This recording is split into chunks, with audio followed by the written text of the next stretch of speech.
Hey guys, Josh here from Sportitude, and today it is shoe review time, and we're going to be talking all things Saucony Triumph 18. This shoe here has had quite the update with regards to its predecessor, the 17. But what I mean by quite the update, there's been a couple of little changes, but they've only been minor, but they've actually executed quite a change in the performance and perception and feel of this specific running shoe through here.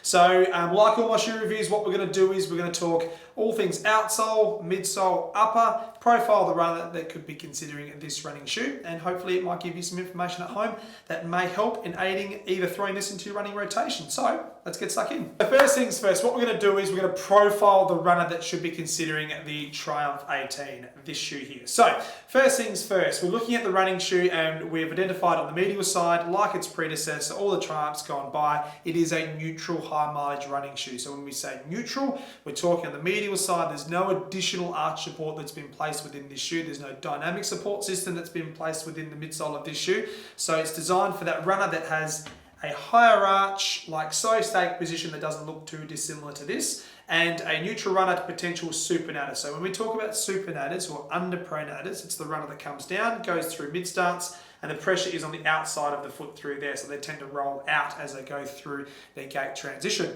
So what have Saucony done with this shoe in comparison to the 17? Right, so that's what we're going to do. We're going to duck into the essential changes from one shoe to the next. I'm holding the Triumph 17 men's here in my hand and the Triumph 18 men's here in my right hand. So, looking at the outsole first. So, Saucony introduced a crystallized rubber last year. Now, I actually really liked what the crystallized rubber was all about. It was nice and light, it was plenty durable enough. It probably wasn't ideal on slightly wetter days, and that's just some feedback we got from some of our runners out there. But all in all, it actually performed quite well. Saucony went back to the drawing board and they've just gone back to a traditional blown rubber with their outsole through here. So essentially it's a little bit lighter and it does provide a little bit more durability as well. Main reason being is they're trying to protect the asset of this shoe. The asset is that Power Run Plus midsole. So it is a very, very cushioned but responsive midsole. So about protecting that asset, you've got to keep the midsole and the ground protection nice and stable with that blown rubber outsole, which is essentially what Saucony have done. And to the naked eye, you can see ever so slightly they have tinkered with the forefoot flex groove. So what we've got through here with the Triumph 17, you can see this little vertical line that runs right up towards the lateral component of the forefoot through there. And with the Triumph 18, what they have done is they've kept that same consistent line through here, however just added a little slip through there on that medial side, which essentially just provides a wee bit more flexibility through toe off, a slightly snappier feel as you go through the later end of your gait cycle, which is a great little addition. Now coming through to the midsole of this shoe, not a lot has changed. Essentially they've got the same technology, they've got the Power Run Plus midsole, which is what they had in the 17, again rolled out in the 18. They've just ever so slightly changed the way it's been poured and set into the shape of itself through here. So you've got that sort of convex setup on the lateral component of the Triumph 17s, and essentially you've got a pretty similar setup, but they have just ever so slightly countered that little shape through there. It helps the way the midsole compresses on first point of contact. So it does provide a little bit more dampening when your foot does make contact with the ground on that heel component. If you happen to be a midfoot runner, you're still going to get a nice amount of cushioning through that landing zone through here as well. So being that it is full ground contact, I didn't touch on that with the outsole, but full ground contact, which I really like as well. So with the midsole, we're talking about an 8mm heel to toe offset. Nothing's changed there. Nothing's changed for a number of years with Saucony Triumph. They've kept that 8mm offset to be on the table for the best part of a decade now.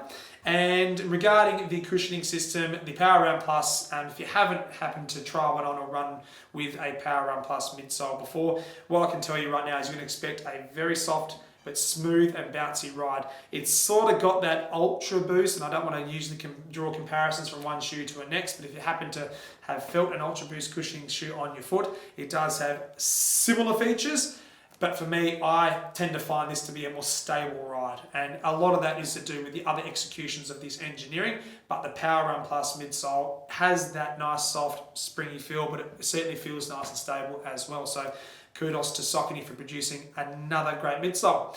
As it comes through to the upper, probably my favourite change with this shoe is the execution of the internal heel collar through here. So again, if I just compare the 17 to the 18 through here, I'm hoping you can see what I'm about to talk about. If I bring that close to the camera through there and through here, what the 17 had, and they probably tried to create too much comfort in and around that heel counter by having a lot of foam, which sometimes it can make a shoe too much like a slipper, and that's kind of what they did with the 17.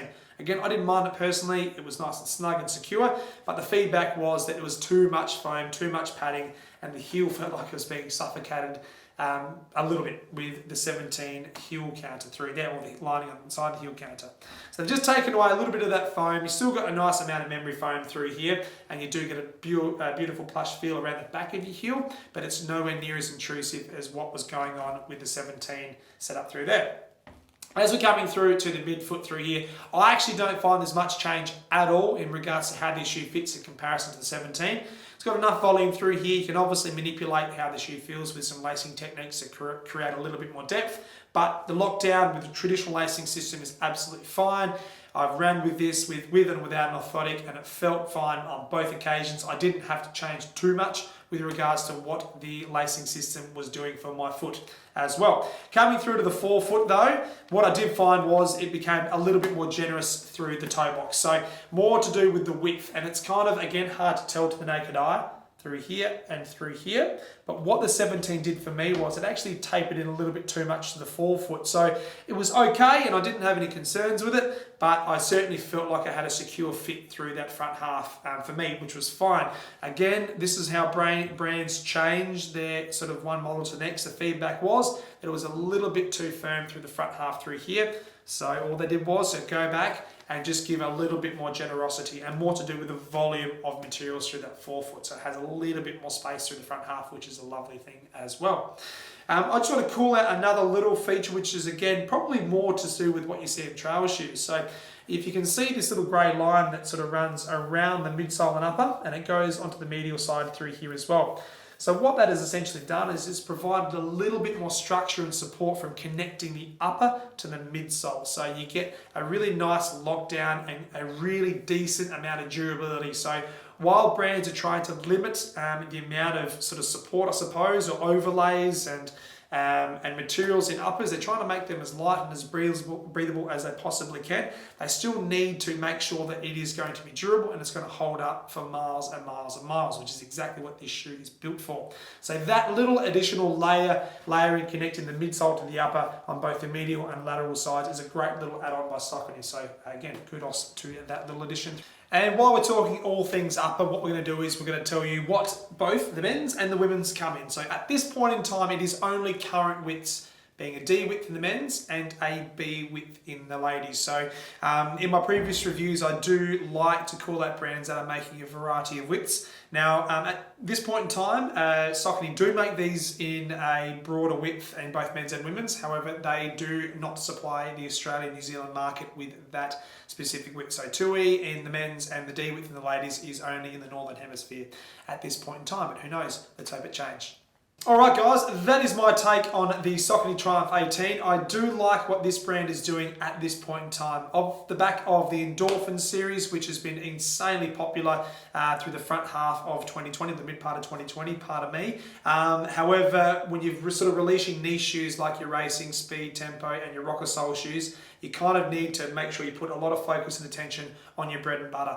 And the Triumph 18 is that. It is their key high mileage, very cushioned running shoe. And over the years, look, let's be honest, they've had some hits and some misses like all brands. But from the 17 to the 18, they are certainly progressing north with regards to the execution and the feedback on their running shoes. So a very cushioned, high mileage plus shoe that you can pick up the pace a little bit in, but it is certainly a targeting that runner that's looking to spend plenty of time out on the road and clock up those miles and enjoy it every single step.